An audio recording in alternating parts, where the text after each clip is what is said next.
Hello, everyone, and welcome back to SPIRITISMx 2021. I am Adam from Kardec Group, and so for those of you who did not get a chance to watch the first part of this year's event, you'll be able to watch Block 1 again on the Kardec Group YouTube channel at any time, as well as on the channel of our stream. But no, don't go there now. Wait, watch the rest of Block 2 first, then you can watch Block 1 again if you really need to, but stay here for Block 2. Thank you. So let's see what we have planned for Block 2. We will have with us today Charles Kempf from France, Sonia Araújo from Denmark, and Anne Sinclair from the UK. Unfortunately, Luciane Sorino, who is going to be talking about the powerful energy of food, cannot be with us today. So we will just have the 3 talks in this block. But we will still have our roundtable at the end, plus selecting a winner for the prize draw. And congratulations again to Johann, who won in Block 1. So, as with always, we'd love to have everyone interacting with us during the event. So you can send us a salut, guten Abend, aloha, ciao at any time via the live chat, which should be just on the side there or below wherever you're watching from. And we'll try and say hello back to you. And we've already got a few people commenting and saying hello right now.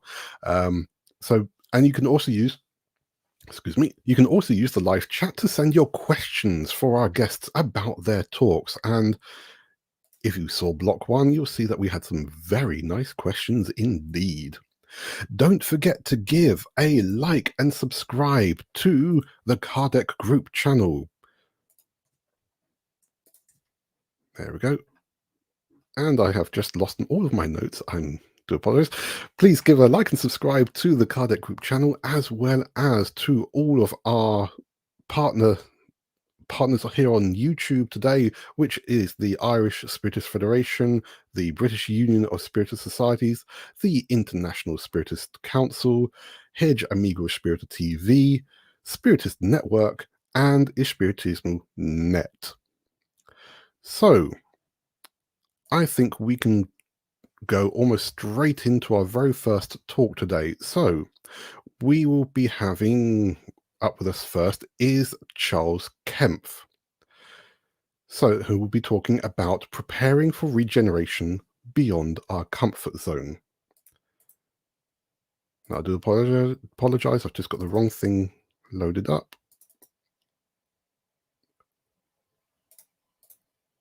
There we go. Right, I've got the correct one now. So, Charles Kempf is from Belfort in France and has been working in the French and international Spiritist movement since 1992.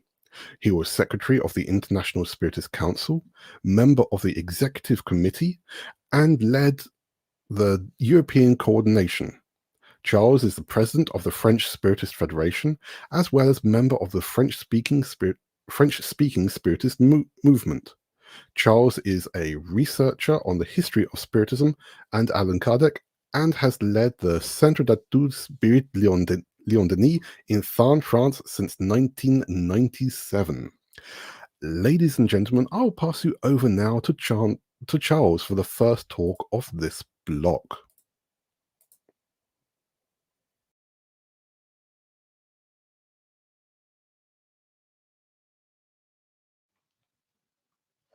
Hello, it's a very big pleasure to have been invited. I thank you so much for this SPiritismx 2021 event. The third time already, once presential in 2019 and then virtual already 2020. And the theme of today is preparing for regeneration. And for this, we need to go beyond our comfort zone. So that is the little speech that I will try to develop today.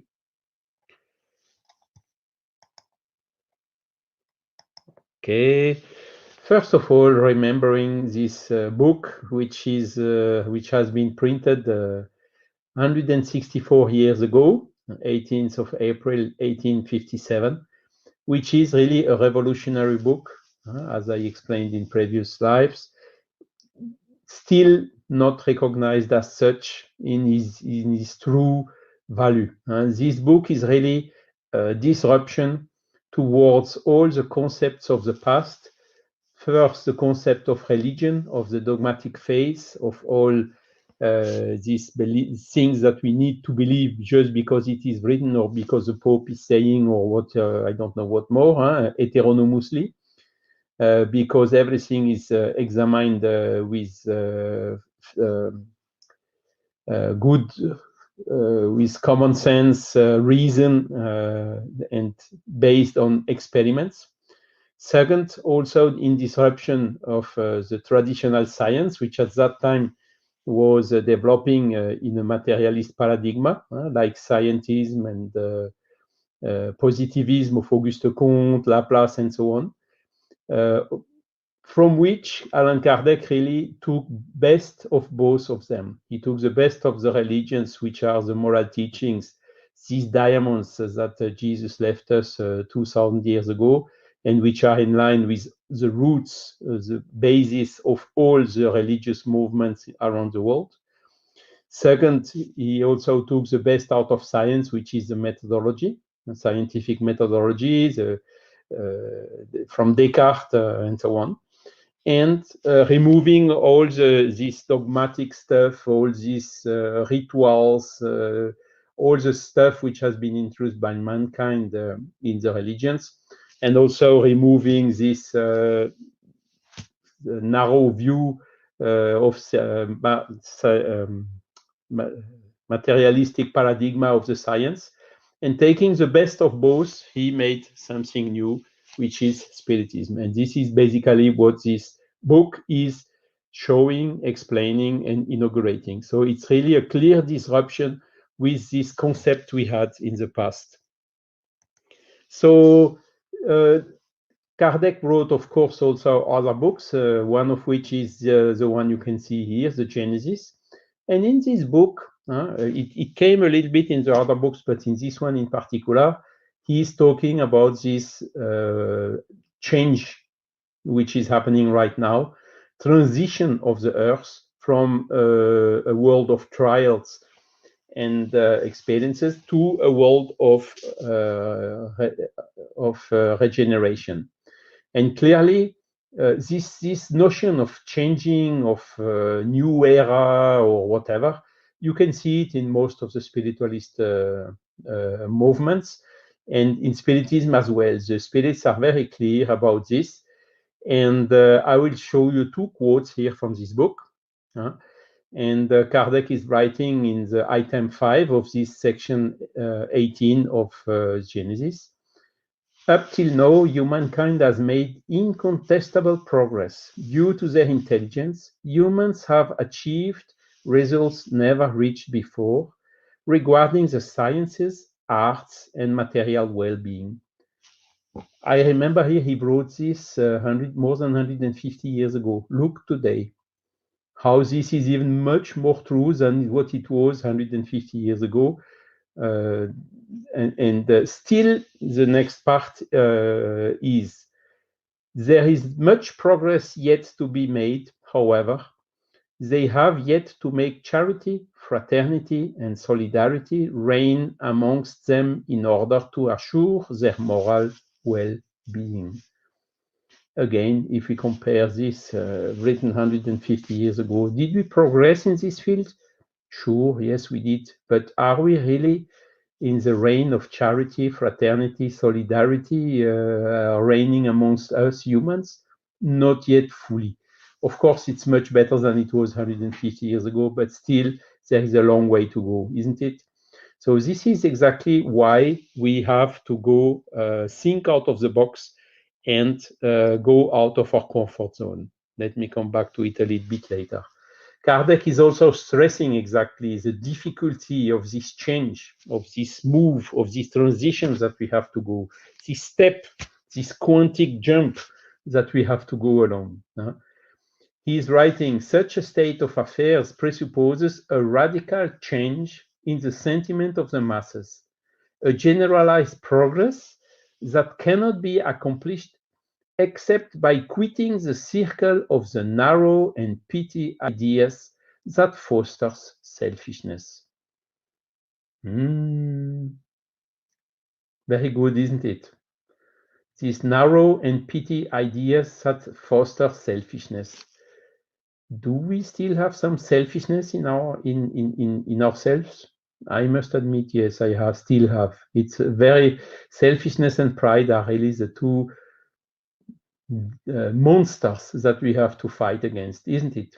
All of us. Once we have this get rid of, then of course the thing will completely change in ourselves, and then by our example, the whole world will also change. Kardec is continuing also telling the generation that disappears will take its errors and prejudices with it. The generation that emerges, immersed in a purer source and imbued with more sound ideas, will imprint on the world an ascendant movement in the sense of moral progress, which will signal the new phase for humankind, which is exactly this regeneration. And what is he writing here? He's writing that new generations are coming, and indeed, the spirits are teaching us that we have spirits coming from more elevated planets than the Earth, incarnating on the Earth in order to help the Earth make this jump. And they tell also that the spirits which are really a little bit behind this moral progress, this evolution, they will also emigrate in these cases to planets which are less evolved than the Earth, that we could compare with the Earth a couple of millenniums ago. Okay, so what will the Earth population be completely renewed? No, not at all. Some new spirits, elevated spirits, are coming to help us, and we can see this in a lot of signs right now. You have children which are very high elevated, very young, and so on, showing goodness and things that really uncommon. And on another hand, the less advanced will emigrate. But the big part of the spirits, which are, I would say, I hope being part of them, which are here on Earth, don't need to emigrate. We just need to follow this movement of moral progress again, so that we can stay here in this world, which will, of course, in this case with us, become better and enter in this period of regeneration after the expiations and trials that we have today. Continuing, when we take a little bit some ideas from, going out of the comfort zone, you find a lot of coaching. I myself, in the company I was working for, got some training of this, because of course, there is a natural resistance to change. Everyone has a natural resistance to change. And here you can see the basics for this.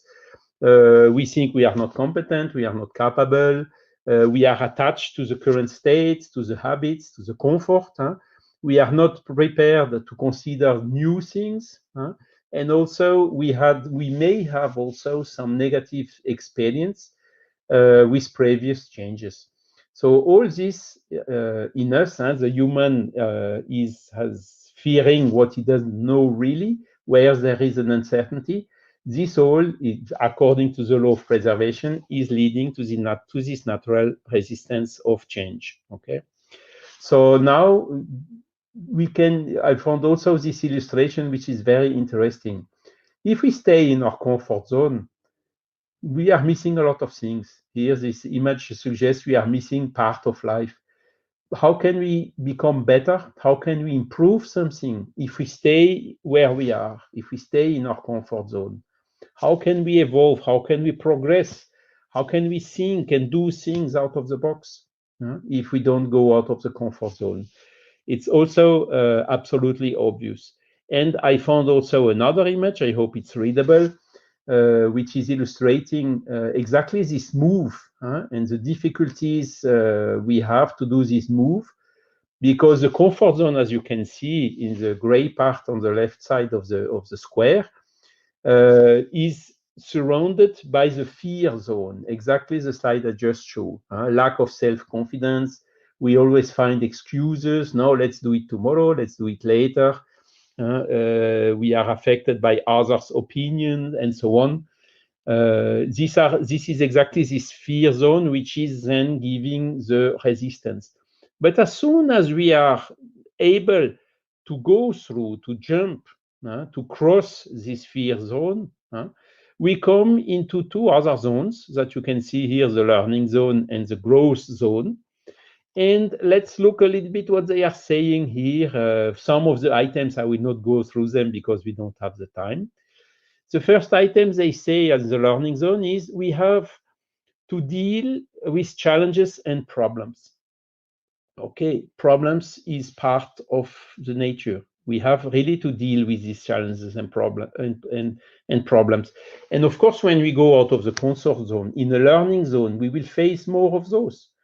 And here is exactly where the Spiritism is helping us, the Spiritist body of knowledge or the Spiritist philosophy, because it gives us the strength, it gives us the view, it gives us the logic and the reason of all these laws which are governing the spiritual world, and all these moral laws, which are helping us outstandingly to deal with these challenges and problems. Then you can see another one, acquire new skills. Yes, of course, Spiritism is bringing all this light about studying, analyzing the mediumistic phenomenon, all this development which happened even after Kardec along the centuries, a lot of new knowledge, a lot of new elements, a lot of new evidences that we get that first we have a soul, second that this soul is not disappearing with what we call the death, it's surviving, and third even that this soul is evolving through reincarnation and in successive lives. So we have all these new skills, these new information that are brought by also by the Spiritist teachings. Let's now jump to the next zone, which is a growth zone. Find purpose. Again, as I just talked about reincarnation, we see the purpose of life, where we come from, why we are here on the earth, and where we go to. Our spirit is evolving, progressing stepwise after each life. Let's go to the next one. Live dreams. What we are dreaming to become better, to have a better world, we know now the path through it, giving us clearly these images and notions about the evolved world, about this regeneration world where we are going to. We are setting new goals. We have new vision of the future, and also we can define some objectives and conquer them by doing our inner reform. And you know what? We even get some help right now about this. The COVID, we are at the 5th wave.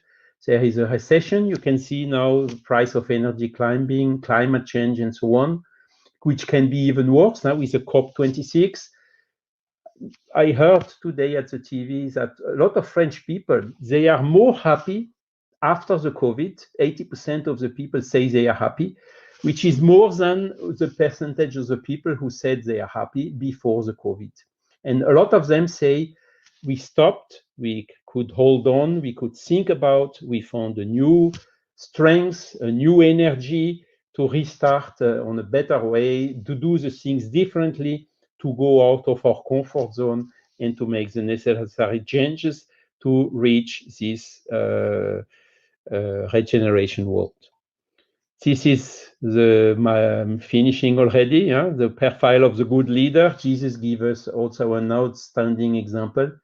Whoever wants to become great among you must be your servant. So all the leaders, the natural leaders must follow this example. And this is more and more recognized nowadays, even in the business area. The good leader is the one who is with his team, fighting together with them, motivating them in order to reach the goal. And this must be our future leaders. It's not yet, but Jesus told us, showed us the example 2,000 years ago. Let's follow this track. Just for finishing, out of charity, there is no salvation. Thanks a lot, Allan Kardec, for bringing us all this teaching. And thanks a lot to all of you for your attention and your time. Thank you so much, Charles. And obviously, we'll come back to you for the round table a little bit later. So, if you have any questions for Charles, please send them in the live chat. And you can also send us a hello. And so let's go and say hello to a few people who are watching with us already. So let's say hello to Elsa, to Lee, Leonore, Erica, Georgia, Sonia, Natalia, Lolita, Anna Paula, Adair, Claudia, Mariana, Zainab, and Ruben. Thank you all for being with us today. So again, we're in block 2 of Spiritism X. If you missed block 1, you can go and find it on the Kardec Group YouTube channel a little bit later. So we will go now already to our next talk, which is going to be with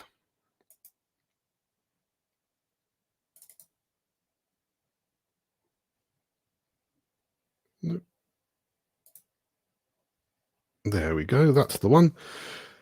It's going to be with Sonia Araújo. So she'll be talking about healing, being an open channel. Sonia is a biologist and works in a hospital as a hospital lab technician in Copenhagen, Denmark. She is the president of the Spiritist Foreningen, Allan Kardec. I'm sorry if I pronounced that incorrectly. So the Allan Kardec Spiritist Group in Denmark, and is the manager of the online bookstore Kardec Burger, having worked in the coordination and translation of Spiritist books into Danish. For over 15 years, she has worked with the Brazilian painting medium and our good friend Florencio Anton to bring mediumship painting to Denmark and Sweden. So, ladies and gentlemen, I will hand you over now to Sonia for her talk.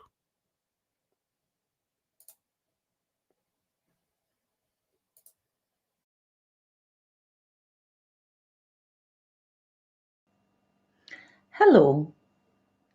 Today we will be talking about healing, and I'd like to take you through some questions which are: what does healing mean? And we will be looking at: can we heal ourselves? Can I heal others? What is this cosmic fluid and perispirit which you talk about in Spiritism? What does healing mean? Well, according to Webster Dictionary, it means to become sound or healthy again, create harmony and joy. Many of us are natural healers. Maybe you remember a situation when you were comforted as a child and you felt relief. Or maybe you have yourself comforted a child that had a hurt and you felt the urge to blow the area that was hurt. Or maybe you have had the experience of feeling great relief after a good conversation with a friend. To heal and search healing is natural for all of us. Can I heal others? Well, since ancient times, people have tried to heal each other. Maybe you remember the old shamans, the medicine men from the Indian tribe. They instinctively knew that there is a power somewhere which they can connect to and heal with. Allan Kardec was interested in knowing if it was possible for people to heal others. And this was because he himself had had some experiences with mesmerism, magnetism, and magnetic healing. In the Spirit's book, question 556, Allan Kardec asks the spirits, do some individuals really possess the gift of healing by touch? And they answer, the magnetic power may act to that extent when it is supported by a purity of intent and the fervent desire to do good. In such a case, good spirits render their services. In Genesis chapter 14, item 34, we see that Allan Kardec writes about the faculty to cure. If it is common that this faculty of curing by the fluidic influx is common, and he says that it can develop itself by exercise. This means that the healing powers of an individual who has the intention and the desire to help someone get support from the invisible world.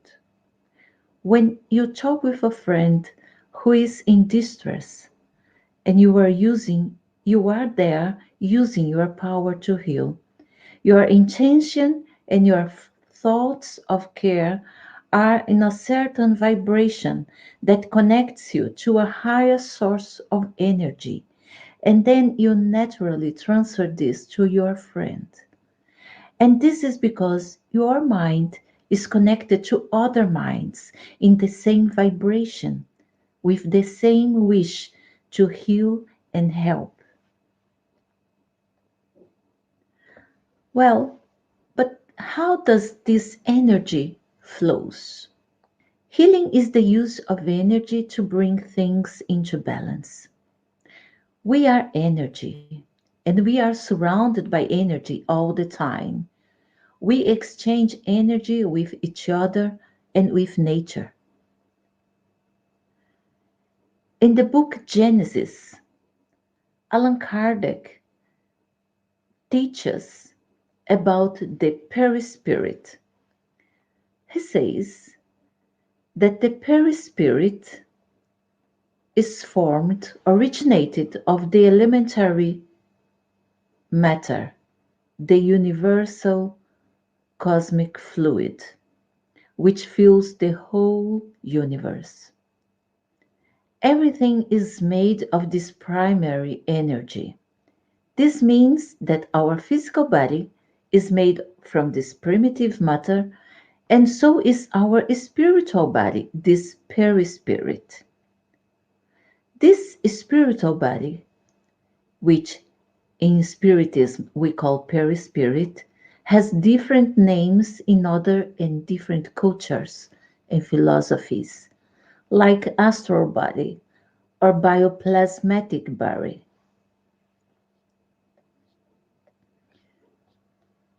So this astral body or perispirit is very sensitive to thoughts and feelings. Our thoughts are powerful. Emmanuel says that the human being can be compared to a spider living in the center of its web.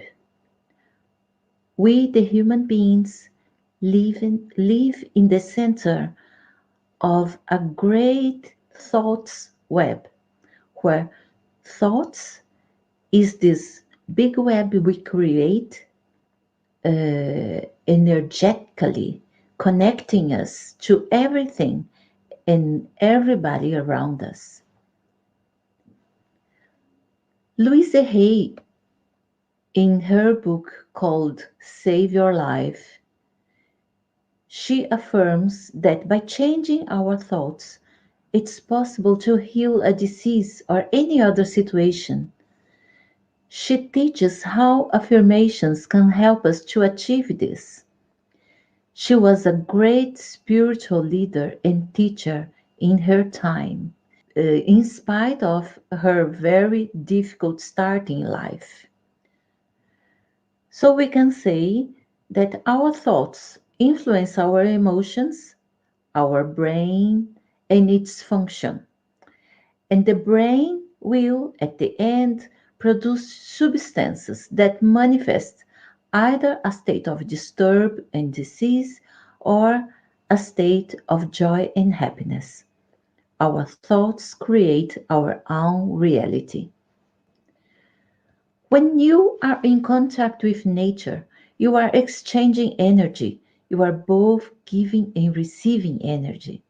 This process happens all the time, naturally. When we feel unbalanced, we can rebalance by doing things which we know give us energy and lift us up. A walk near the sea or in the forest, listening to good music, a good talk with a friend. All these different things are techniques we can use for healing ourselves. If you visit a Spiritist center, you will notice that the center offers information meetings, healing, and magnetized water. The water is an important part of the treatment, just as important as the healing received from the mediums. You will also be instructed in using prayers because prayers are thoughts, and thoughts create vibrations. The information meetings, as well as the lectures and study groups, are part of this treatment for the soul. That's because real healing can only happen when we get to know ourselves, when we get to know why we are here and where we are going, when we start to understand why we got into this situation and how to avoid getting there again. I will tell you a story about healing. This is an example of how spirits manipulate matter for our benefit. I have this story from my friend Christina, who experienced this by herself. In a Spiritist center in Niterói, Rio de Janeiro, the volunteers noticed that the children had difficulties to follow the activities. They were tired. They were running to the toilet all the time, and some of them had pain in their tummies, in their stomach. One day, in a mediumship meeting, the spirit guide of the institution told the volunteers that these kids were distressed because they had parasites, which influenced their physical conditions. The spirit asked the volunteers to buy an inoffensive medicine from the pharmacy, anything very cheap, like vitamin pills. Then these pills were placed at the desk of each child with a glass of water during the teaching, and the child would not touch before the end of class. After class, the children were asked to take the pills, and they were told it was a very important medicine, and so the children did. About 3 months later, the children were now more active and looked healthy. They got colors on their cheeks. The spirits had manipulated the pills and the water so each child could get the treatment that was specific for each of them from the spirits. Allan Kardec discussed this theme about manipulating matter with the spirits. In the Medium's book, question 128, item 11 and 12, in a dialogue with a spirit, Kardec asks, if a spirit had compounded a poisonous substance and some human being should swallow it, would the latter be poisoned? Such a compound could be made, but no spirit could make it, for he would not be permitted to do so, answered the spirits. So it was possible to produce this thing, but spirits would not have allowance to do it because the purpose was not a higher purpose. But Allan Kardec continues, questioning again. Could he fabricate a substance that would be beneficial to health and capable of curing a malady? And has such a thing ever been done? So he asks again if the spirits could produce a substance, but this time not poison, but beneficial to health. And if this substance then could cure a disease. And he asks, has this ever happened? And the spirits answer, yes, very often. They not only answer, yes, it is possible, but they say this happens all the time. It happens with all of us all the time. Allan Kardec discuss in the Genesis, he talks a little bit about how spirits manipulate substances, matter. Spirits act upon spiritual fluids not by manipulating them as men manipulate gas, but by the aid of thought and will. Thought and will are to the spirit that which the hand is to man. By thought, they impress these fluids into such and such directions. They agglomerate them, combine or disperse them. They form harmonious wholes of them, which have a definitive appearance, form, and color. They change the properties of them as a chemist changes those of gas or other bodies by combining them by following certain laws. So the spirits, by the means of thought and their will, they change, they manipulate the spiritual fluids. That's the same as saying energy, the subtle energies that is all around us. And they can manipulate and give these products of their manipulation the properties they wish to. And that is what happened when the kids took their vitamin pills and got cured for the disease. According to Johanna de Angelis, is true health not only restricted to the harmony and functioning of body organs, but has a greater scope that comprises inner serenity, emotional balance, and aesthetic, artistic, cultural, and religious aspirations. And Emmanuel, the spirit guide of Chico Xavier, says, health is the perfect harmony of the soul. So, my friends, it's not only the physical body we should seek healing for, because healing is much more than heal the physical body. True health is the perfect harmony of the soul. So, healing the soul should be what we seek in first place, and all the rest will be given us in addition. Thank you.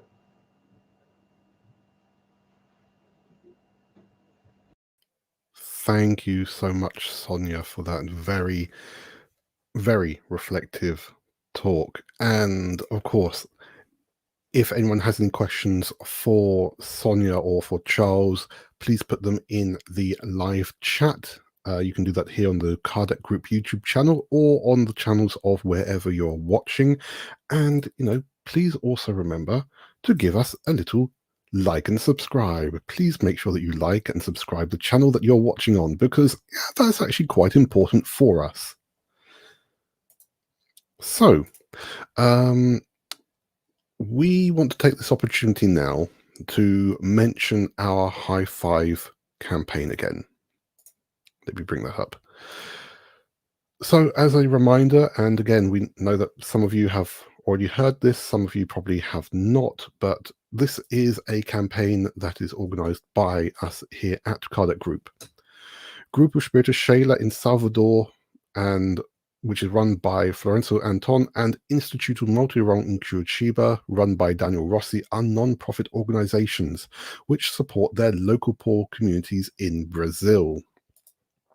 Both of these groups work to provide educational and social care.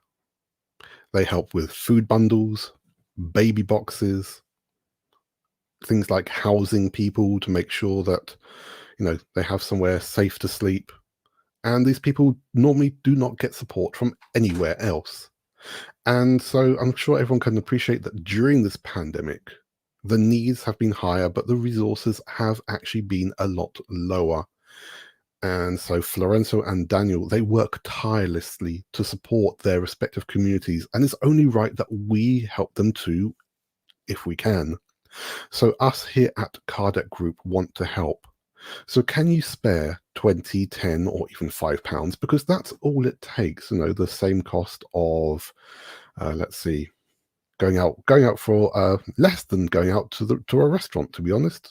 Less than going to a popular fast food restaurant. You can't go to most fast food restaurants for £20 anymore. It costs a lot more. So, even going out for a coffee costs a lot more. And we're talking about just a small amount. If everyone were to donate a small amount every month to this cause, then these two groups can make sure that children are off the streets, that they're in safe activities, that families can put food on their plates, food on the table, food's in their belly, and that people can have a secure home to live in. So come and please give us a high five. For more information about this, please go to our website, www.kardec.org.uk. The address is there on the screen for you. And on that page, you can find all the details of how to donate through us via a bank transfer or PayPal, or you can go directly and donate direct to these two groups if you have an account in Brazil. Now, if you do donate through us, through the High Five campaign, 100% of the donations received for this campaign will go to these groups. We don't keep anything. It goes directly to them. And of course, like I said, if you're in Brazil, you can donate. You can donate directly. And we do have to always say thank you to everyone who has been donating over this past year. It has made more difference than you can perhaps imagine. We regularly talk to these two guys, and they are always saying thank you, thank you, thank you, thank you, thank you. So a million thank yous from them. And that's it. So please go whenever you can to the High Five website, subscribe to just a few pounds a month, £5 a month. It's not going to harm most people, but it may help more people than you can imagine.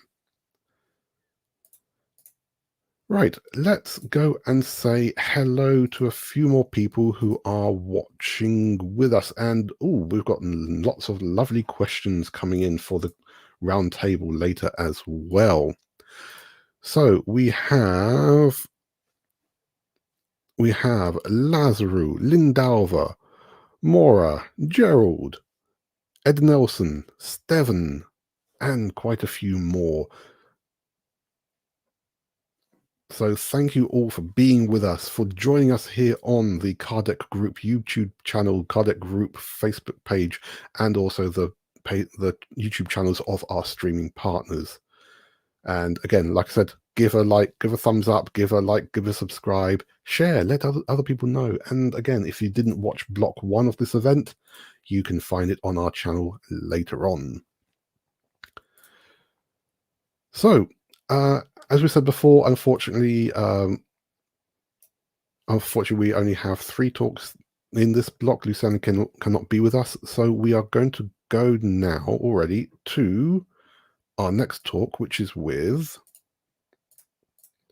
Anne Sinclair, who will be talking about attaining peace for the self and the planet. Sorry. Right. Anne Sinclair is a Spiritist lecturer and co-host of Kardec Group's Insightfully Speaking podcast, living in Hemel Hempstead in the UK. She was part of the Allan Kardec study group run by Janet Duncan and is a member of the Family Spiritist study group. Anne has acted as an English interpreter for the well-known Brazilian medium Givaldo Franco on his regular visits to the UK for over 30 years. So, ladies and gentlemen, I'll pass you now to Anne for the last talk in this block. Hello, everybody. Thank you, Adam. And I must say congratulations to Charles and Sonia, who spoke before me, for their very inspired talks. I hope that my talk might contribute as well. It's interesting because the topic is around the issue of peace. And just recently, last Sunday, for example, here in the UK, it was Remembrance Sunday. On Remembrance Sunday that takes place every year, the country stops to remember the victims of war, particularly the victims of the First and Second Great Wars. So for those of us who live in Europe, the impact of World War I and World War II is still felt in most families, because when we look at the number of the dead, they were spread between civilians and soldiers. So the amount of people that were affected, families that were affected, was just pretty much permeating the whole of society. So when you go here to Remembrance Sunday and people bring red poppies, which is the symbol of the First World War, and you stop and you think about the relatives who've passed on in wars, the names, the lists and lists of names in the memorials everywhere, and you think, what are we doing? Why are we having these massive wars with millions and millions of people being killed? It makes you think about peace and thinking, well, can we guarantee that we will carry on living in peace? Is our peace secure? When we talk about peace like this, we're thinking about peace, meaning the absence of war. But it's at the same time that we think that we are in Europe potentially living peace of a lack of a war at the moment. In other parts of the world, they are suffering wars. The wars are happening everywhere. And the issue around peace becomes really a global issue. And you think, wow, what can I, as a little individual, do in regards to world peace? And I think that Spiritism helps us to find our place in God's creation, to find our place in the world, to find our place within ourselves, and to think, how can I contribute? What is my role? What can I do? And we can have a little look at different aspects on the issue of peace. So if we want a world that is a peaceful world, we need to build a peaceful society. And a peaceful society is built by peaceful people, because our society reflects who we are, where we are at. And when I talk here, I want to remind us all that the Spirit suggests, Allan Kardec, that we are in a world of tests and atonements, which is a world that is just above a primitive world, but in which evil and materialism outstrip spirituality and kindness. But we are moving on, as Charles was saying, preparing for the world of regeneration. So how can we be preparing to make that transition? And what is it in us that makes us think that we have made this world of war possible? Because in some way, all of us who are incarnate on the world, we are creating the society in which we live. Although this might feel a bit uncomfortable to think about it, and we tend to blame others, for it is others who are doing the wars, it's others who are aggressive, it's others who are violent. In some way, because we are here, we're thinking, well, we may have a role to play as well. So what could we do to contribute to world peace? And I'll take us first back to thinking about who we are. We are spirit. We come from the spiritual world. We are temporarily incarnated on earth for an experience, for an episode of learning, of development, and then we return to the spiritual world. So our essence is spirit, but we borrow from the material world a physical body, which is our tool, our instrument of interaction in this world. Of course, and Sonia put it so nicely, we have a perispirit, which is our astral body, which comes with us from the spiritual world and returns to the spiritual world. So when we are here, we are interacting with the material world. So we belong in a way to the material world through our physical body, but we are energy, we are spirit, and we are connecting to the spiritual world through that. So we are living on many dimensions. We are multidimensional beings. So where does our peace come from? There was talk before about in the first block that if you want to help somebody, think about Maslow's hierarchy of needs, but you can also think about the levels of the brain. First, we need to have our immediate needs satisfied, our food, our shelter, survival. And then we need to move on to our emotions as a mammal. We need love and understanding. Only after that are we able to develop our cognitive abilities to a higher understanding, to our philosophy, to our sort of more expanded kind of way of thinking. So where are we? If we are on our basic needs, we need to look after our basic needs. Will we have peace if we are hungry? We will not have peace if we are hungry, because we will go on our instinctive survival, fighting for food, whatever it is. So we can see that in our trajectory as humanity, that our conquest, our development on a material level has been a lot about survival. And when we overcome survival, then it is about our power, our conquest, about showing that we are greater, about conquering other peoples. That is the history that we know when we look back, that we can see of humanity. And who are humanity? We are humanity. So we are they, and we are the future as well. So when we look and say, okay, if I live in a situation where my basic needs are already met, what next for me? I can start to think about how my emotions, my feelings, my thoughts, as been said before in the other talks today, how does that affect my physical well-being, my material body? We know that our thoughts and our emotions affect our brain, that releases hormones that act on a cellular level, affecting the way our body is able to interact, heal, or become ill. So when we think about our inner state, what are our thoughts and our feelings? Where is our inner peace? What is inner peace? How can we discover our inner peace? Are we peaceful inside? What does that mean for each one of us? And one of the things that we need to start thinking about when we have this opportunity is the invitation that the spirits bring to us in question 919 of the Spirits book, which is about self-knowledge. There is a lot on the internet nowadays, everywhere. We start looking for it. There is a myriad of possibilities of learning about self-knowledge. But self-knowledge, the spirits already in the 19th century were saying to us, it is difficult because it's difficult for us to actually see ourselves in all our truth.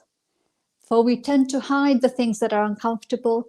We build this persona to show the world, and we end up by believing it. So we make this character that is flawless, that is good, that is showing to society what they would like to see, and then we end up by believing it.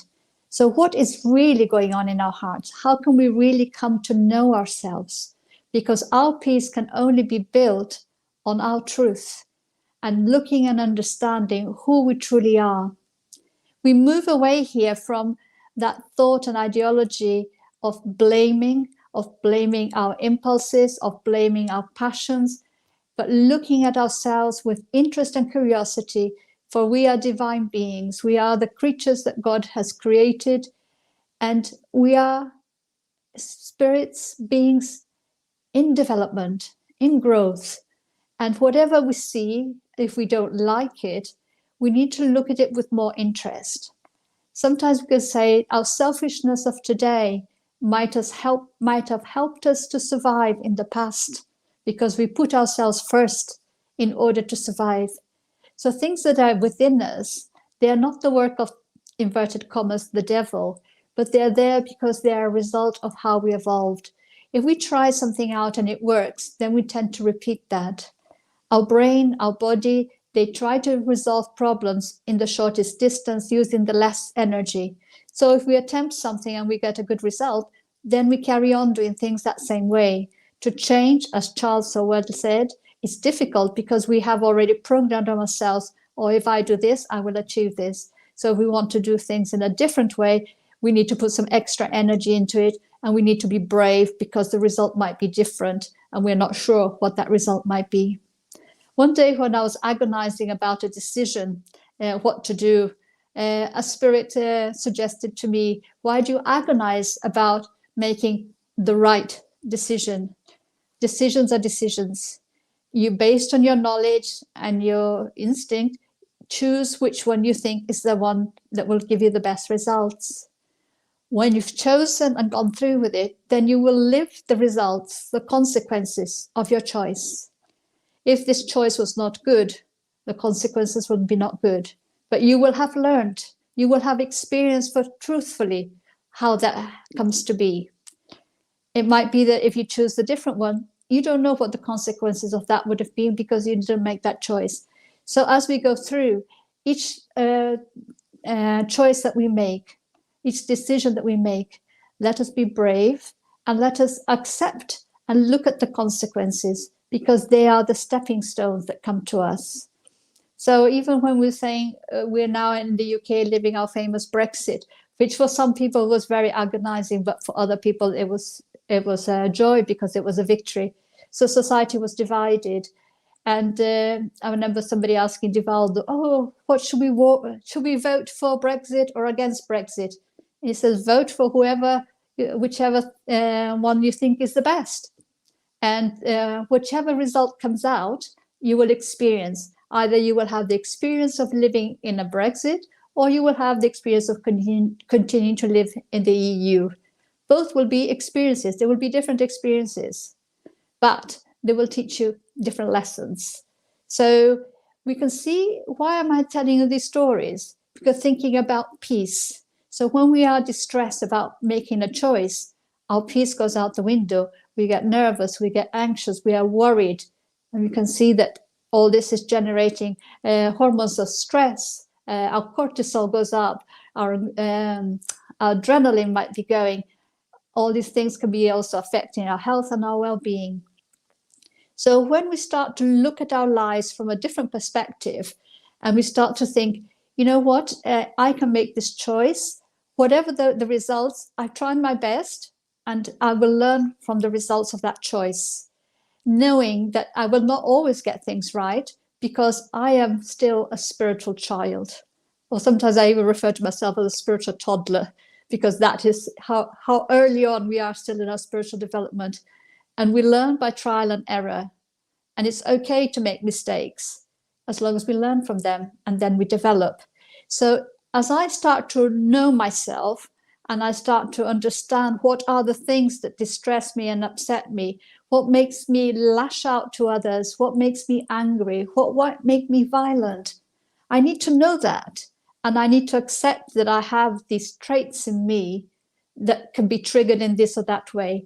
Because by looking at that and accepting it, I say, okay, I have behaved in a selfish way. I can see that that might have served me.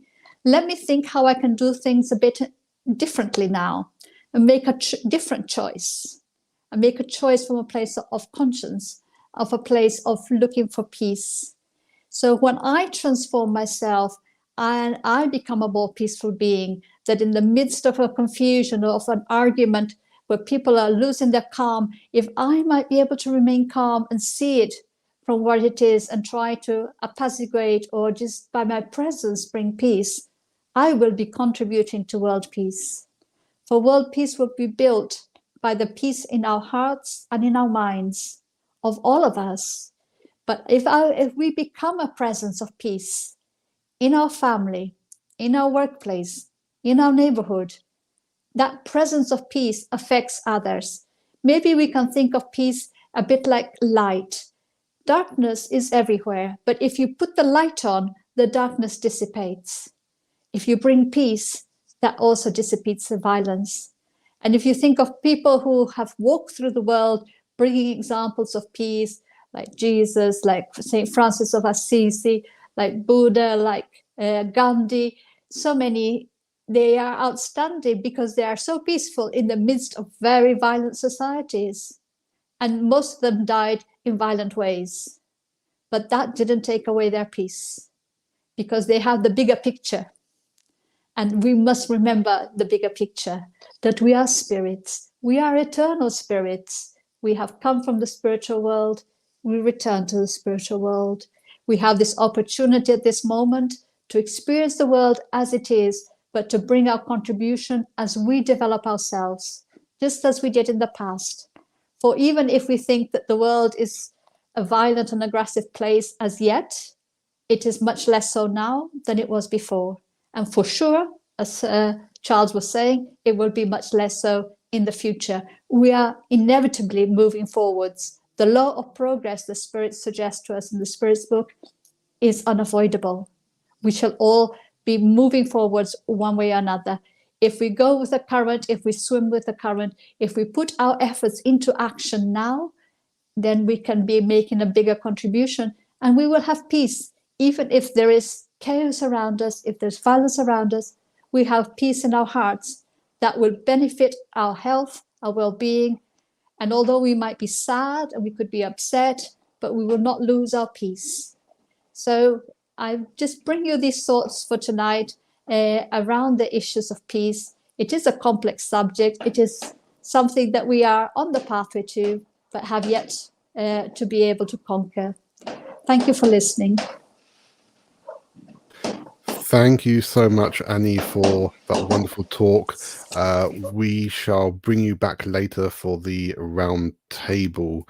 And so, ladies and gentlemen, if you have any questions for Anne, for Sonia, or for Charles, please make sure that you send them now via the live chat. And no, we still have quite a few people sending some wonderful questions. Anyone who watched block 1, you'll see that we had some great questions coming up there. And we have quite a lot of really interesting questions already for our team now. So if you have any more questions, please send them as soon as you can. Now, we wanted to mention again a new campaign that Kardec Group is supporting.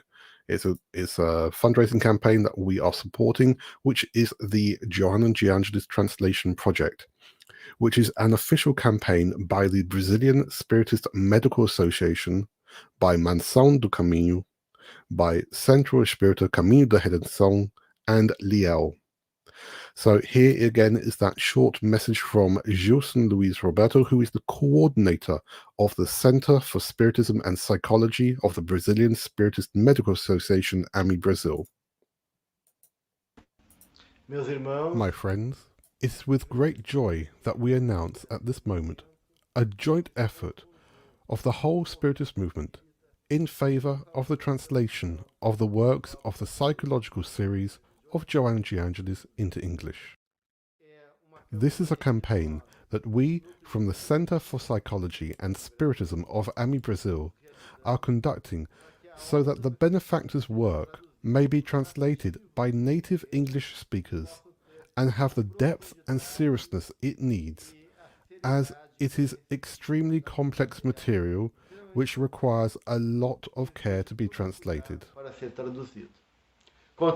We count on everyone for this campaign so that not only the benefactor's work, but other books related to the psychological series can reach as many people outside of Brazil as possible. We count on everyone. A big hug, and may the divine light bless us in this project.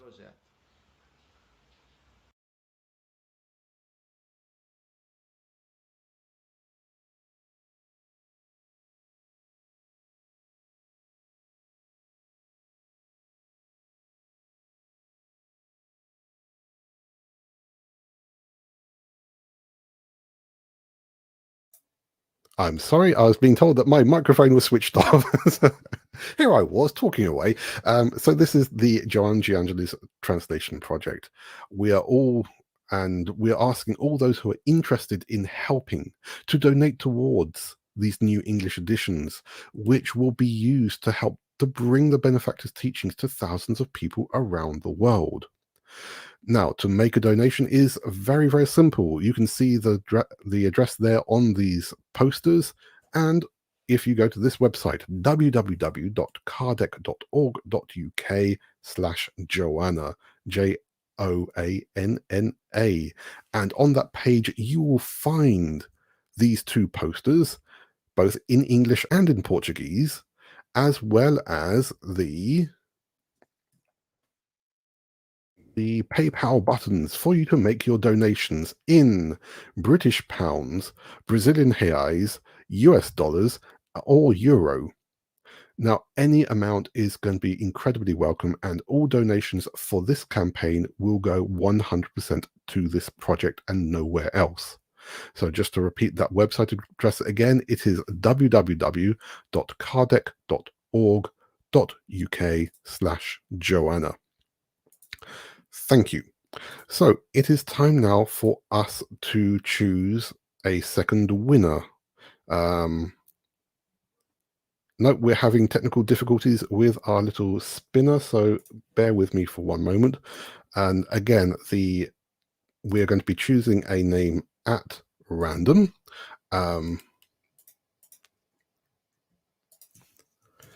This isn't the interlude that we were hoping for. But anyway, so we will be choosing a name at random, and one lucky winner will be winning a bundle of Spiritist books. Right. So let me share my screen.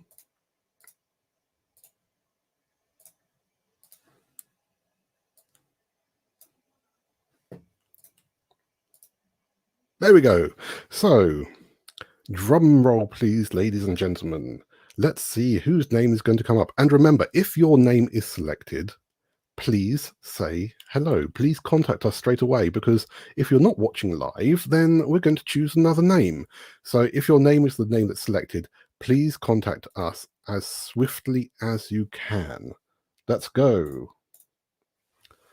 Round it goes, round it goes.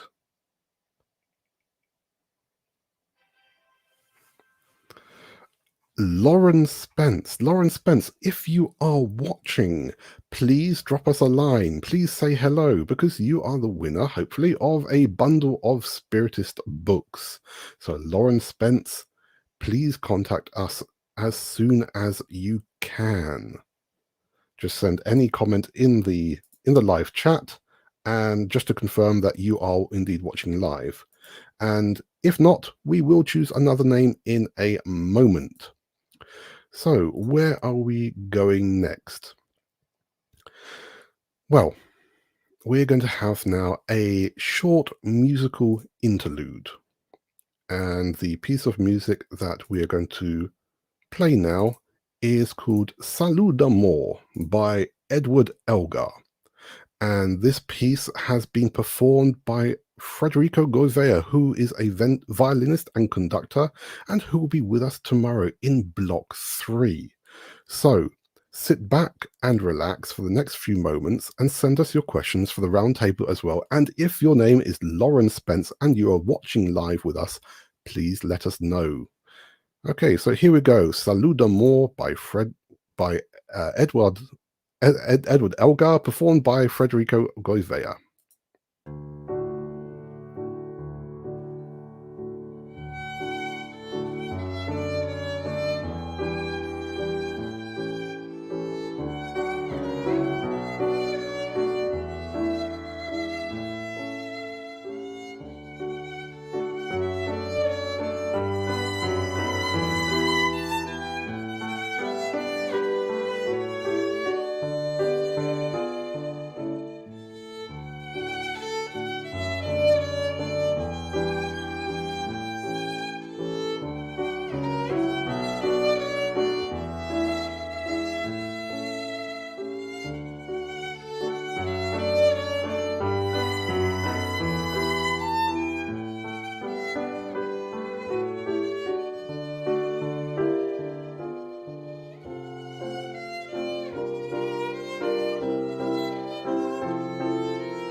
So thank you again, Frederico Gouveia, for that wonderful performance of Salud Amor by Edward Elgar. Right, we have not had a reply from Lauren Spence, unfortunately, so that does mean that we will need again to choose yet another name for the prize draw. So let's bring that back up.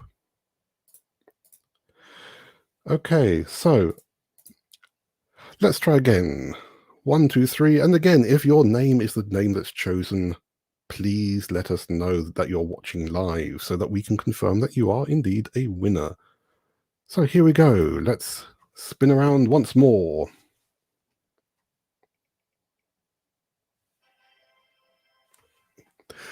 Guy Simon, if you are watching live with us, please let us know straight away in the live chat so that we can confirm that you are indeed a winner of a bundle of Spiritist books.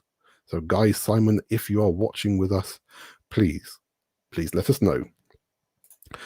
Right, well, with all that excitement, I think sometimes we need a moment just to just to think, just to reflect.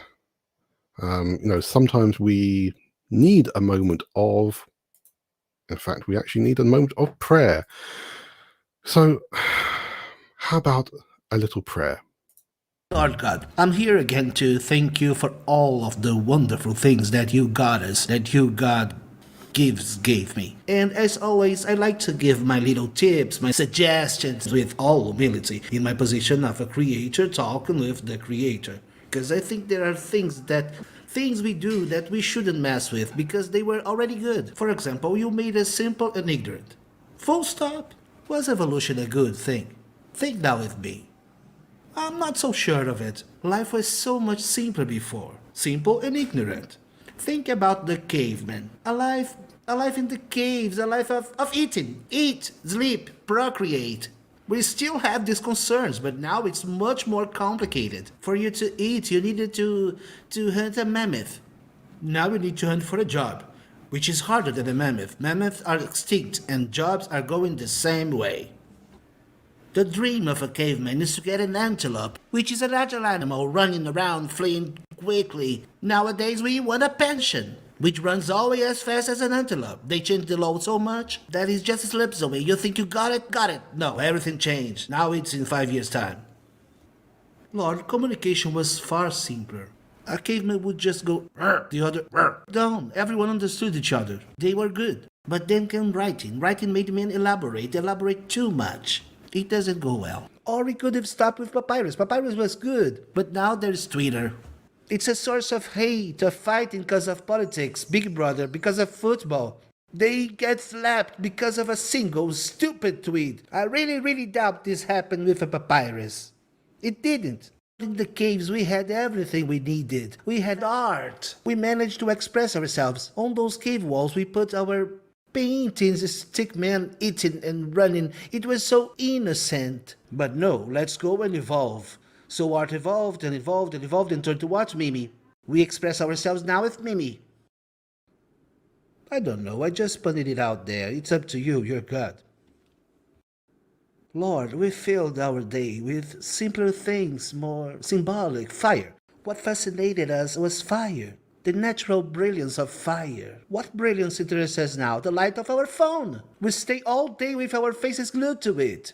And you didn't need the latest version that costs 10,000 pounds, where you need to sell your liver just to buy a nullifier. The worst that could happen, and let's think a very old man, already frail, 22 years old, as that be old at the time, a 22-year-old elderly man, the worst that could happen, having spent his days in front of the fire, is to get a bit tanned. But not us. We waste our lives, 80, 70, 100 years with our faces in our phones, and with the luck, life has gone by, and you just stay there. Lord, I think we invented too much fashion, and we literally invented fashion, and fashion itself is a problem.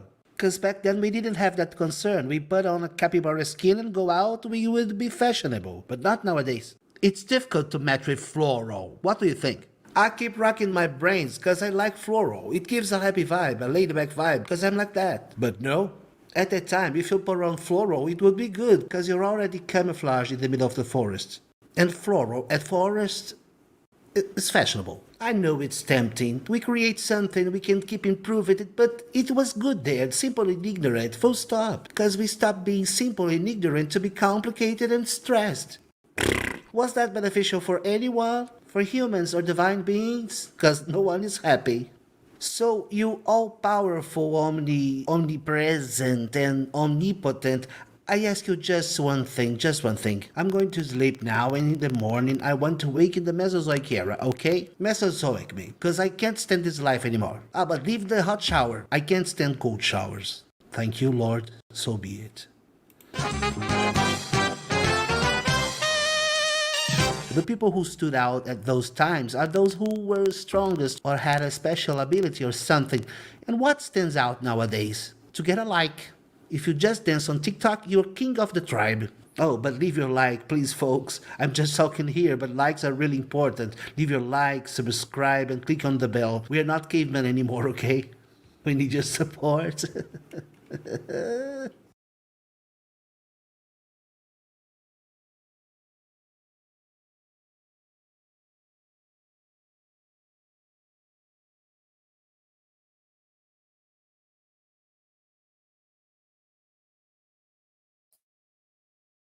Okay, I'm being told again that my microphone was on mute yet again. I do apologize. You don't need to put it in the comments that my microphone's on mute. It's okay. I've got someone telling me already. So I'm going to say thank you so much, our dear friends of light, Amigos da Luz from Brazil, for the English version of their video, which has been produced specifically for our event. Amigos da Luz, for those of you who do not know, is a Spiritist comedy channel which brings good reflections in a humorous way. Their videos are in Portuguese, but there will be more English videos to come. So please make sure you go and like and subscribe to their channel as well, which is on YouTube. So just like Fabio was saying just then, please subscribe. It is important.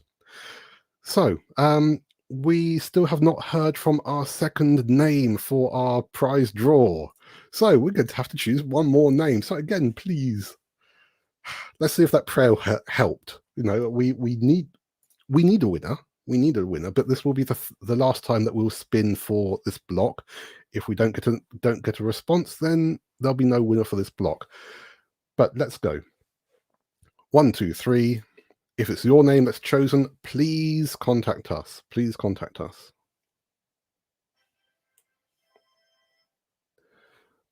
Michael Legister or Michelle Legister, please contact us if you are watching us live. So again, all these people whose names here, they're the people who selected to be entered into the free prize draw when they registered for their support for this event. So Michael, if you are watching, please contact us straight away. Just put a hello in the chat and that's all you need, and then we'll confirm that you are indeed a winner. And while we wait for Michael, let's say hello to anyone else who is with us. Okay, technical support. Right, okay, there we go. So we have with us Lazaro, Lindalva, Morara, Gerald, Ed Nelson, Stefan, thank you for being with us. Jay Amaral, Renato, Zoraide, Eliani, Gretchen, Geron, Flavia, and many others.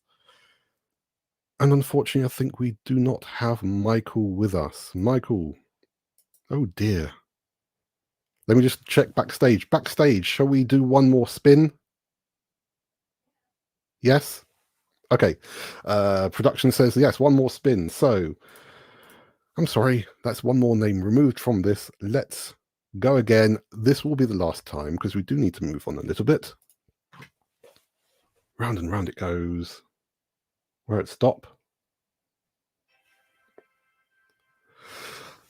I do not believe it. Zoraide. Your husband Geron won in block 1, and now you have won in block 2. This has not been set up. This is 100% random. But congratulations, Zoraide. You have now won a bundle of Spiritist books. And we know that Zoraide is watching live with us. So congratulations, Zoraide. We'll contact you about the books. Right. There we go. And look, honestly, this is 100% random. We have not set this up. We're not being favoritist to anyone. But, you know, sometimes that happens. And again, well done to Jérôme, because it's the third time in a row. Okay, so where are we going now?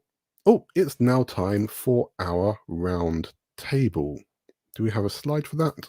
No, we don't. So, ladies and gentlemen, let's bring back to the stage our guests for this afternoon. So, let's bring on Charles Kempf, Sonia Araújo, and Anne Sinclair. Hello to you all. Thank you so much for your very wonderful talks, which have left us with many, many questions indeed. And it's a bit difficult to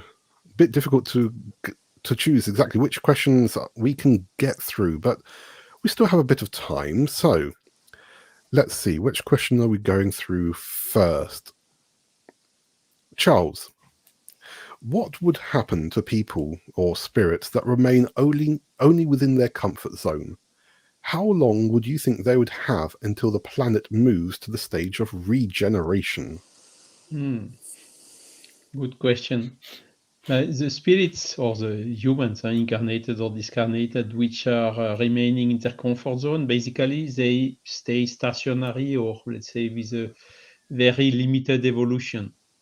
And of course, some spirits, they stay in this comfort zone during millenniums. It depends on their will. If they don't want to move, they will not move. Nobody will push them or oblige them to move. Now, the question seems to be a little bit concerned. Hey, okay, but the world is moving and I'm not moving. So how long do I still can stay without moving, basically, as I understand?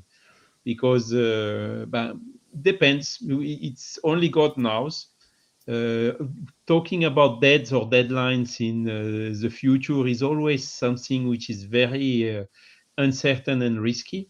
I would say the more optimistic ones are telling it's a couple of decades, and the more, I would say, realistic or maybe pessimistic ones like me will say it can be a couple of centuries or generations. So you see, that is basically the deadline. But if I can give an advice, don't stay in your comfort zone and move. Let's be happy as soon as possible. Let's not wait until tomorrow or next life or whatever to be happy. Let's do the work now, because that is exactly about, and we need really to go out of this comfort zone in order to follow these trends and these evolutions towards happiness. Yeah, I agree absolutely 100% on that. We have to try to get outside of our comfort zone, even if it's completely difficult and petrifying for us, like you showed in your talk. This fear. Can I say something? Yes, please do. Yeah. I always think that there is, we can get paralyzed by fear and by bad experiences into our comfort zone, yes. But life sends us invitations to move all the time. And sometimes invitations come in a very subtle way, through our families, through situations that provoke us, that make us, make the plunge. So when an unexpected situation comes your way, instead of complaining, saying, your bad luck, you say, aha, this is a little push perhaps from my spiritual family saying, come on, you can do this. We want you to help you to move. So it's giving that kind of encouragement. I think that life is always inviting us to progress. Of course, we have free will. Yeah. Of course, we're talking about experiences in Block 1 as well. So again, anyone who did not have the opportunity to watch Block 1, go and watch it to find out more about those things. Okay, so thank you for those replies to that. Let's see.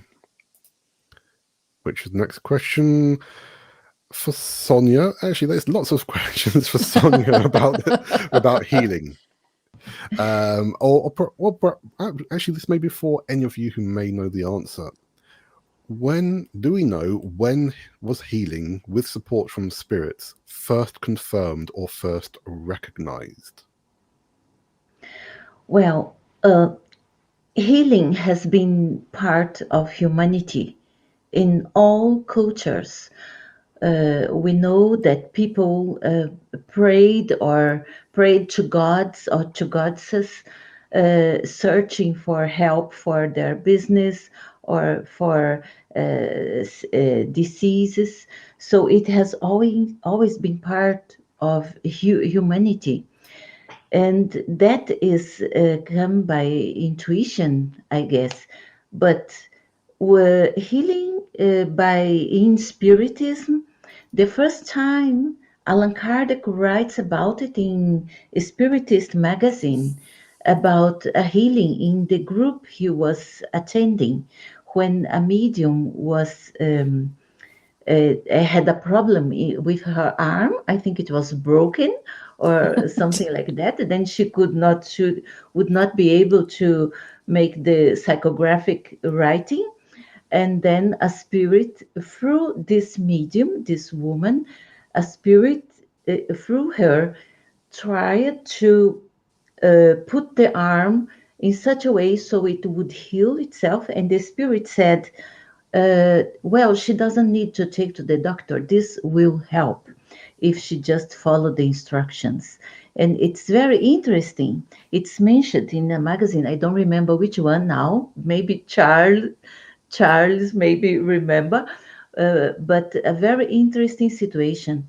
Besides that, he mentions also some spirits come with messages about healing, because people in those groups asked spirits for healing different diseases like blindness. There is this girl attending a group with Allan Kardec, and she wants healing because she was blind. And then a spirit comes and gives a beautiful message about being blind but seeing with the eyes of the soul, that this blindness might be a gift for this girl, because then she would not pollute her vision with things from this material world and would use her soul's eyes instead. So this is what I can say for now about this, very short. Yes. Yeah, and I remember that there were different stories, and I think Charles know the name of the medium, a young woman medium from Belgium, Desiree Godroot, something like that, who was a very well-known healing medium around the time of Kardec. And there is, in fact, a wonderful news article from a British newspaper talking about an event where she was supposed to turn up, but she couldn't, unfortunately. But yes, she's exactly one of these mediums who found this healing ability. And she lost it because it was misused. Oh. Yeah. Désiré Godu. And that seems to be a common theme as well within various circles. So let's see. A question now for Anne. How can we find peace if we cannot find a minute in the day for myself, or even an hour to attend an enlightening study such as a Spiritist study with all the demands from family and work? Yes, so this is the dilemma of our modern living time. We are all rushing. But I will pick up on something that I think it was Flavio in the previous group said, and which I do as well. There are times that you have some privacy when you're having your shower. The shower time is a good time to reflect, to Instead of thinking about your supermarket list, or I need to take the kids to school, or whatever's coming next, maybe say, okay, when I go in the shower for 5 minutes or 10 minutes or how long your shower takes, let me just check in on myself. How am I feeling? You know, and so it's not about getting 1 hour, a big chunk of time, but it's taking like bite sizes, 5 minutes. Maybe start off, like saying once a day, or maybe the time you go to bed, or when you're brushing your teeth, you take that time and you're just brushing away, and you start thinking about checking in with yourself. How am I feeling? How's my heart? Am I okay? Is something bothering me? Something that I said, something that somebody else said to me, something that happened, or something that I could have done which I didn't do, something I forgot, and just doing that self-check. So you're checking your emotions, your heart, and you're checking also your mind, your thoughts. Where are your thoughts? And bring them back to yourself. And as I say, in the shower, or when you're brushing your teeth, or sometimes if you have a couple of minutes when you're going to bed and you're winding down, and just take a couple of deep breaths and just check in with yourself. A technique that a lot of people use can be useful as well is to have like a book, like a journal, like a diary or something, and just write down a few keywords that help you sort of think about, okay, I'm feeling really anxious about something at work or something like that. And it just think, why am I feeling anxious about this? So it's about unpeeling it. So when you're looking for your piece, it says, yeah, I'm feeling really anxious because my boss was really mean to me. What does it mean? So you get the feeling, yeah, my boss was really mean, but he is mean. How does that affect me?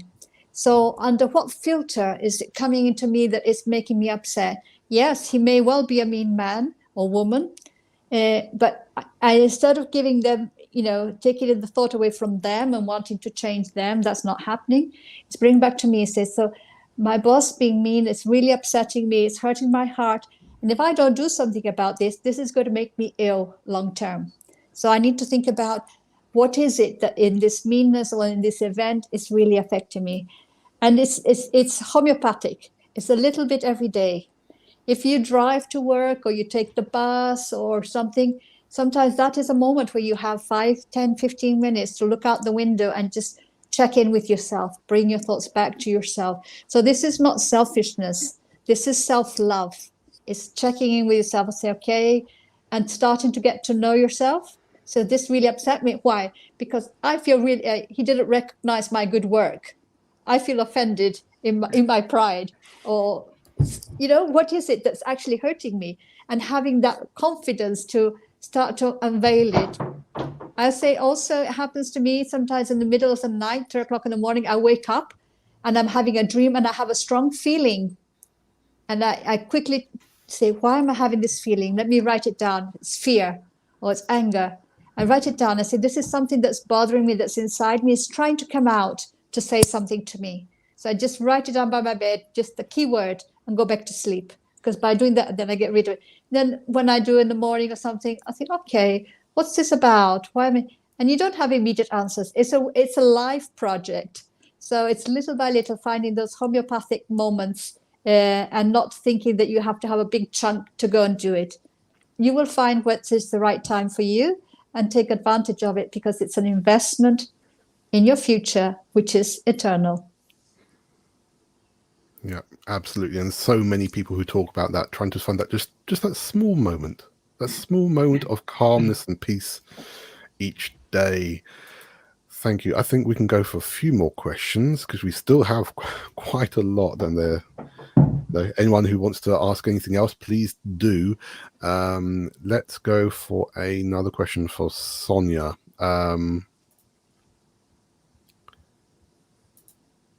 What do I need to be a good healer? Do I need to be a medium? And do I have protection? Well, to be a good healer or a healer, you don't need anything, just to have the wish to do so, to have the will, to have the desire in your heart, because everything is healing. Everything we do which is good for someone else which makes someone else smile, that is healing. But to be a spiritist healer, then you have to observe your thoughts. You have to get to know the Allan Kardec books, the teaching of the spirits, because it's good to know how the connection with the spirit world works.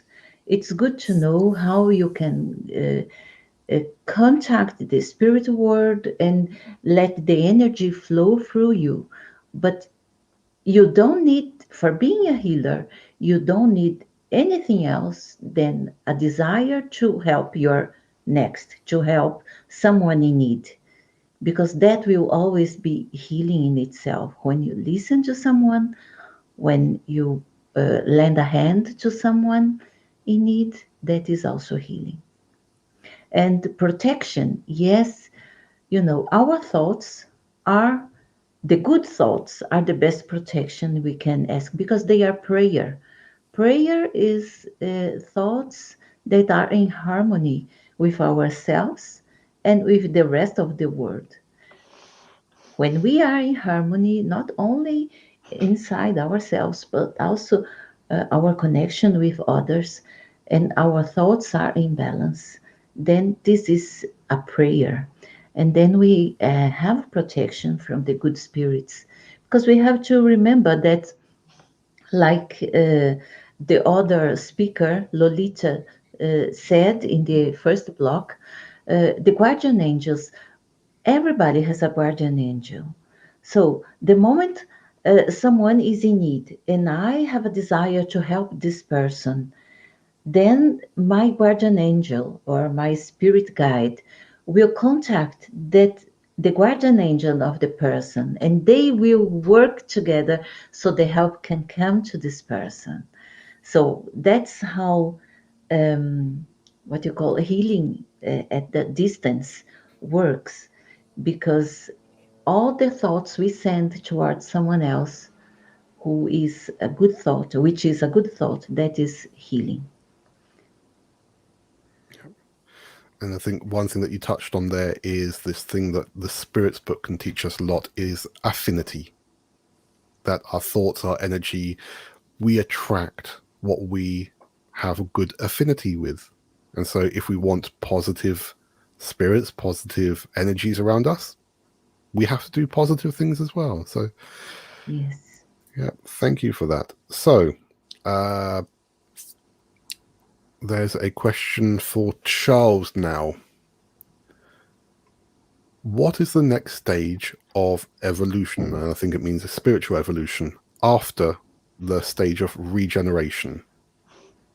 Yeah, good question. There is a classification made by Allan Kardec about the primitive worlds, where we have really the first incarnation.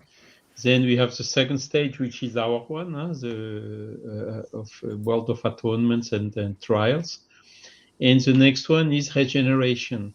And after regeneration, then we come to higher level worlds, which are already where the good is really prevailing strongly over the evil. There is still maybe a little bit of evil, but almost nothing anymore.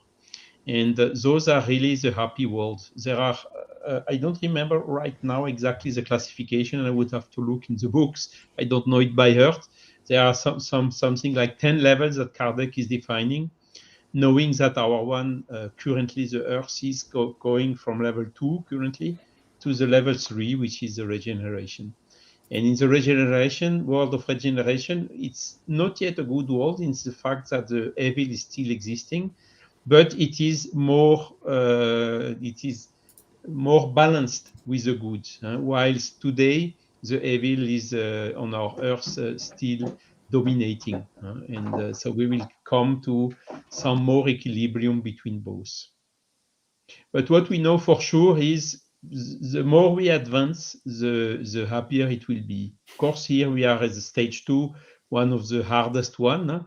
It's not the one, the primitive as per, what's the name of the guy who who made this prayer in the interval. Simple and ignorant. So it's not for painting the hands on the walls of the caverns and hunting mammoth or whatsoever. We are not at that stage anymore, but yet we still have quite some way to go. But what we are sure is we are going there. As in our rhythm, quicker or slower, quicker or slower, but we are going that. And this is exactly this vision that Spiritism is bringing, the continuous evolution through the several incarnations. And that is our destiny. Yeah. Okay, we still have quite a lot more questions here, so let's go through a few more. Sonia, given the significant overlap of spiritual knowledge, what is the historical and contemporary relationship among Spiritist and indigenous communities in Brazil, as well as other parts of the Americas? Oh, that is a great question, maybe a little bit sophisticated for my person, because I'm not so sure I understand the question. But if I understand it correctly, you would like to know the relationship between what the indigenous people communities, what they believe, and what we believe in Spiritism, or what the spirits say about the spiritual world. Well, what we see in these communities, they are very much in contact with nature, and nature, what you call nature spirits. They have this intuitive feeling that there is an invisible world which they can pray to and can help them with their needs.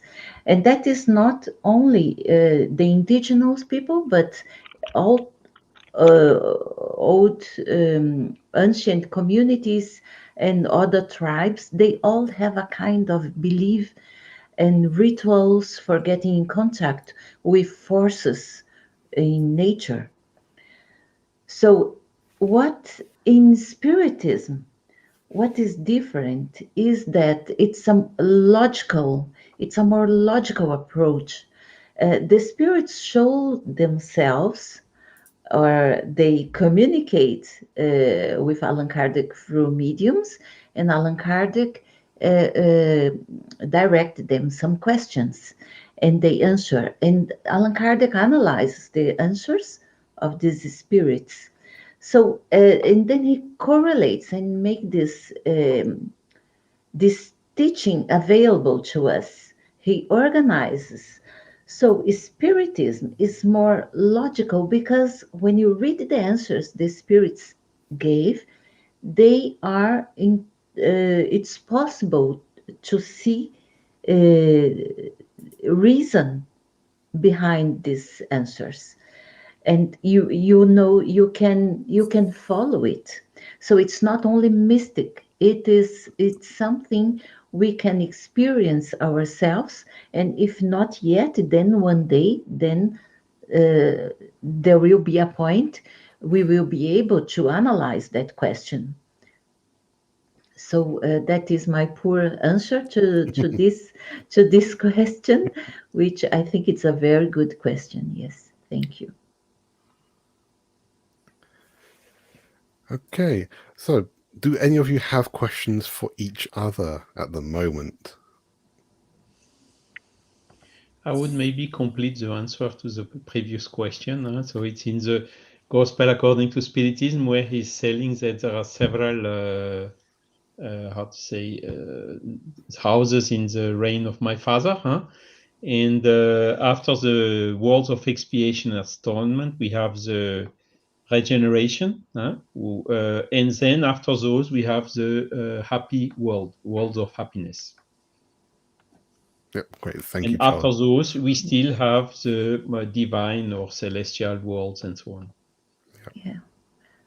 I would like to make a question to Charles, and this regeneration period, which is about to come, and we all are excited, expecting. Charles, can you tell us a little bit about what kind of world we can expect? How will people be towards each other when we are these regenerated people, these regenerated spirits incarnate and are living here? How can we imagine the world? How can we imagine the human relationship to each other, business and everything? There will be more fraternity, more solidarity. I think nobody will miss the necessary to survive anymore. I think also the world's all these leaders which are putting their own personal interest in front of the interest of the collectivity, they will be somehow pushed away by the population, by the vox populi, who will not more accept this type of things. The people will have, how to say, grow a little bit in intelligence, grow also in discernment, you see. Today we have things like these fake news, manipulations, complotist theories and whatever. I mean, we all think we are already autonomous, but again, we still miss this basic judgment and discernment. So this will also grow. And at the end, of course, I'm sure there will still be some selfishness here or there, but not to the point that we see today, having millions of people dying in conflicts, and because they don't have the necessary. And see what happened in Poland or in Belarus recently, and all these things. There will be different reactions. Okay, the people, they will judge their leaders on their behaviors in favor of the collectivity, and not anymore by blah blah blah, as per the words that our what's the name of this Swedish young lady, Greta Thunberg.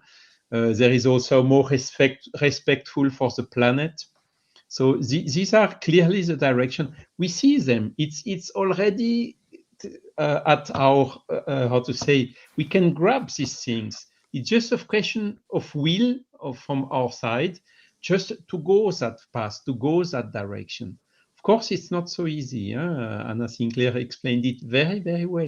You do not get rid of selfishness and pride without having a strong will, and maybe also some trials to improve your patience and whatever, so that you are more prudent and so on. And I showed also the helps of like COVID. We had quite some time to think about. I think the former question that you have no minute for yourself. All of a sudden, everything is blocked. You are at home. Okay, what do? I cannot go out. You have it's time to think about. And this is also through these economic difficulties that are pointing slowly but surely. We will also go to a leaner way of living and so on.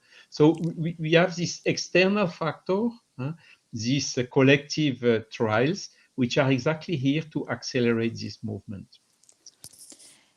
And I just wanted to add something, if that's okay, because this is something I've been thinking about a lot. Like the COVID, it has provoked us into thinking about a world that could be different. Even from things like we were getting 1 million, Amazon delivery of everything in the planet, because people were doing all the shopping. And then suddenly people got tired of getting so many things. Why am I getting all these things? I don't need all these things. But sometimes you have to satisfy that need to have them, to realize you don't need them. So then you've gained that experience that you don't need them. But what we're thinking about, and this comes to something my daughter, when she was younger at school, she was saying school is not the school we go to in England nowadays. Is still a school for the 19th century, for the times of developing industrialization and things, creating people to be like little clogs to put in the machinery. She says, the modern day kids, we need to learn in a creative way. We're going to work on computers. We are different. I said, wow, you're telling me some interesting things. But not only that, so our educational system is still economically sort of not aligned with the progress that society is made in terms of the work environment, but also is what do we teach our children? And we thinking about our society in Europe is a very competitive society, because those who will be successful are those who are the best. So be the best student, the fastest runner, the biggest whatever, the one who shouts the loudest, thinking this is what we reward in society. Always do your best, do your best, do your best, that you will get the reward, you will get the higher salary, the better job, and that exposure in society. But that is starting to fall a little bit hollow now, because we've done that. It's taken us somewhere in our evolution, but it has not satisfied us, because we've achieved that, and what now? We feel this emptiness inside. So as we evolve as a society coming into the world of regeneration, we need to start educating our children and ourselves when we come again in a different way, in a way of collaboration, of working together. What is the mark of success? Not to be better than others, but to take others with us, to work as a group, as a community and fraternity. And I think all these things will start coming through, even through the schools, because the young people, they want this. They will push it through themselves, because they say what we are offering them in terms of society is not satisfying them. Why are we doing this? Why don't we have any time? Why do we work like crazy to have money in the bank account, or like they say, to have a pension, and you have no time to even look at yourself or to hug your friends? What is really, really important? There is a revolution coming. So I think what the spirits brought in the 19th century slowly now will become more relevant, because the tectonic sheets of our society are starting to move, and when the movement gets big enough, it's going to create like some big changes, and we can feel that coming by looking backwards, like looking at the younger generation. They're going to pass by us and say ciao, and we are going to wait for me, because they're saying the society you've built is not really satisfying our needs. And the big trigger for all this is reduction of the materialist vision and growth of the spiritualist vision, because then the point of view is completely different, and that is really the best stimulation for us to make this work towards to become better person every day. Yeah, absolutely. And just also on that slight topic, and also going back to the previous question for you, Charles, do all planets go through these phases, such as regeneration? I mean, I would say yes. There are several phases in several planets. I would maybe not say absolutely all, and it's more also a question of the inhabitants. We, the humans, are going through these phases more than the Earth itself.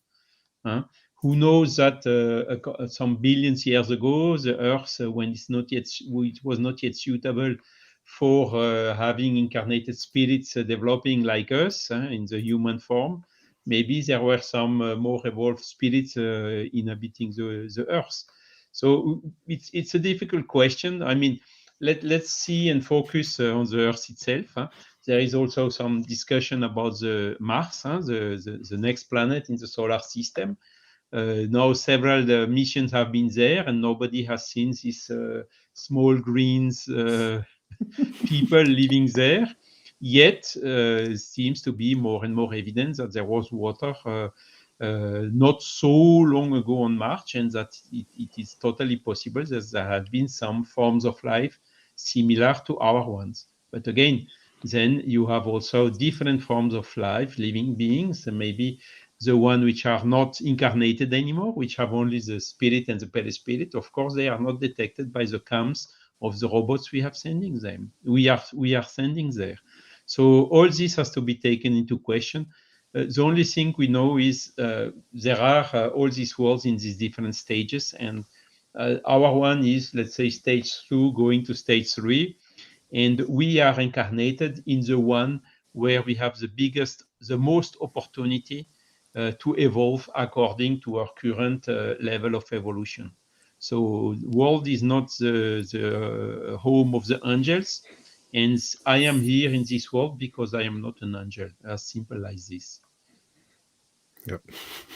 Not yet an angel, let's say so, to stay positive. Well, hopefully we'll all get there at some point. Maybe I would like to make a comment to that, if possible, Sure. to Charles, because it is interesting, right? Because it's a law, and when something is a law, a universal law, a cosmic law, then it happens all over. There cannot be difference. So all planets go through development as we are developing as humans now, and this development happens for all beings, but we are all at different levels, and planets can also be at different levels as galaxies and so on. Yes, and we could even add, look what's happening. How many species of living beings have disappeared already in the last decades? Will the world tomorrow be much better physically, materially, as it was 100 years ago?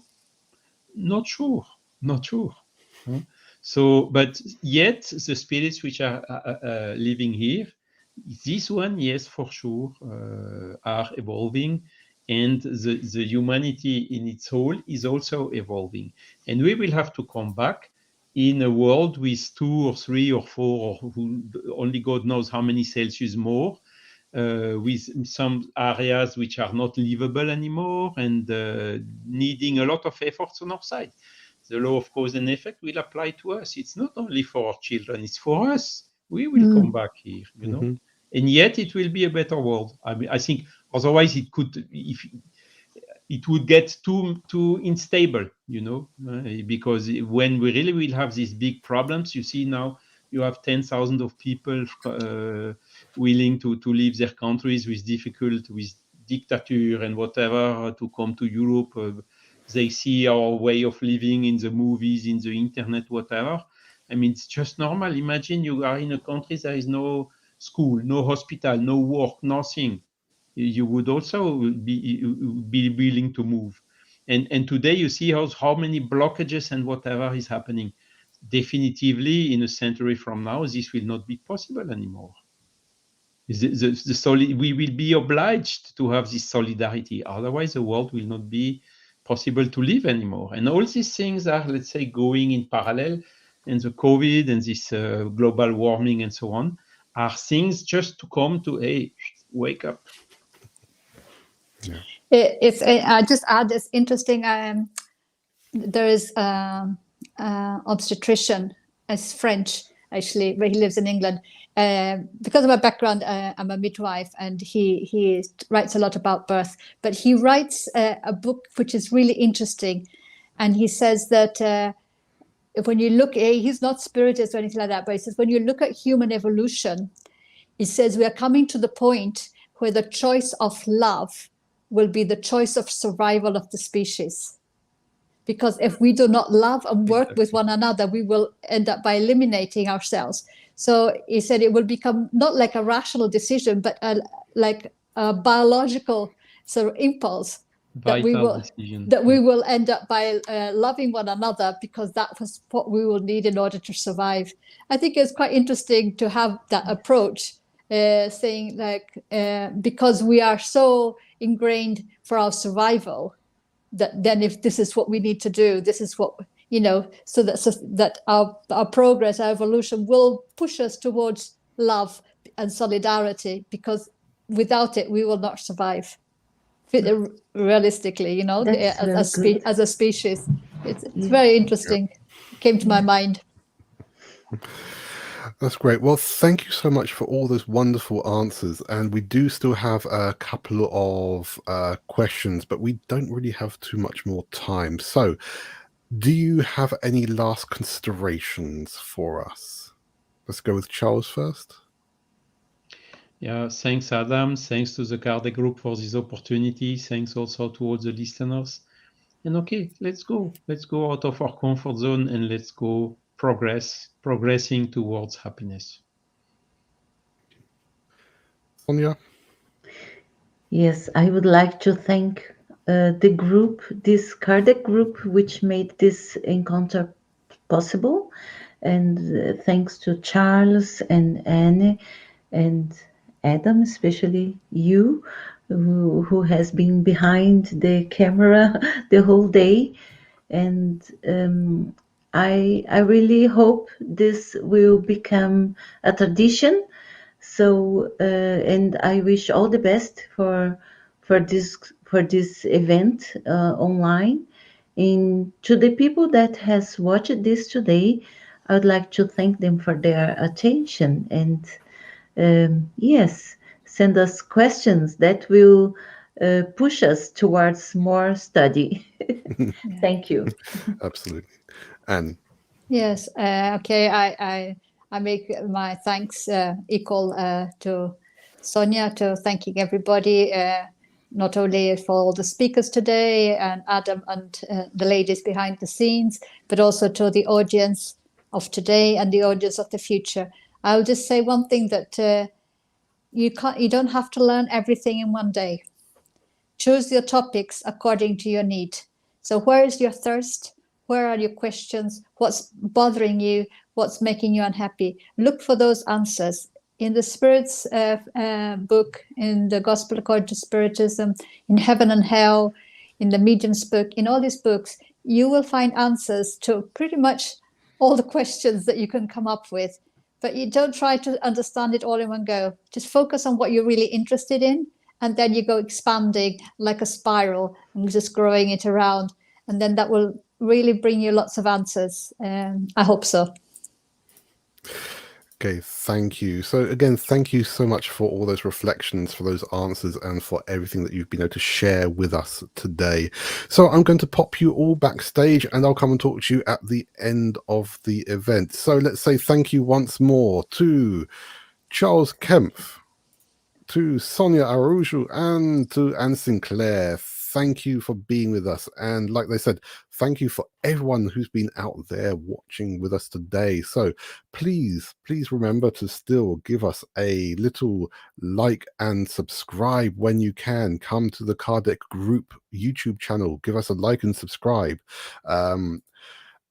And again, anyone who didn't have a chance to watch Block 1, you can go and watch it now, because we're about to wrap up Block 2, because that is now the end of Day 1 of SPiritismx 2021. So thank you again to Charles, Sonia, and Anne for being with us. And I'll be back with you tomorrow at 1 p.m. GMT for Block 3 of SPiritismx, and we'll also have Block 4 at 4:30 GMT.